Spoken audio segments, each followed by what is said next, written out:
खाली करायचा किती खर्च होतोय सांगा, सगळं पैसे देऊन टाकतो, पण हे असले अवलाद माझ्या गळ्यात नको. अरे आता पोटातलं बाळ खाली करशील, पण त्या पुरींच्या भावना, तिचा विश्वास, अरे तिची आपुलकी, या सगळ्यांचा खून होईल. याला जबाबदार कोण? आणि लक्षात ठेव, या पुरीनं तिचं आयुष्य तुझ्या आयुष्यासोबत जोडलं. आणि ड्रायव्हर, लग्न अशा व्यक्तीबरोबर करायचं असतं ज्याचं खरंच आपल्यावरती प्रेम आहे. आणि प्रेम म्हणजे काय, तुला टाइमपास वाटला का? हा, सांग ना, टाइमपास वाटला?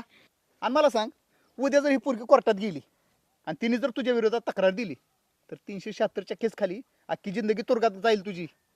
म्हणून विचार कर, येडापणा करू नको, या पुरीचा स्वीकार कर. एवढी पण नीच नाही हो मी. ह्यानं मला नाकारलं म्हणून मी याच्या आयुष्याची वाट लावायला. माझं खरं प्रेम होतं, त्याला त्याची कदर नाही ना. जाऊ द्या मग, एका बिनबापाची पोर म्हणून मी माझ्या बाळाला सांभाळेल. त्याची आई आणि बाप मी स्वतःच बनत, नाही गरज यांची. कळलं का? कळलं? अरे असा जीव लावावा लागतो, आणि अशी पोरगी तू नाकारतोयस.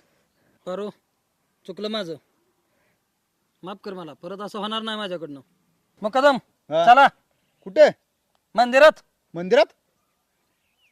आमचं लग्न लावायला. अरे कशाला मंदिरात? फाड्यातच लाव की लग्न. हा? अरे चला. फाड्यात कोणी लग्न केलंय का? आपण लाव ना. काय? चला. चला, चल पोरे.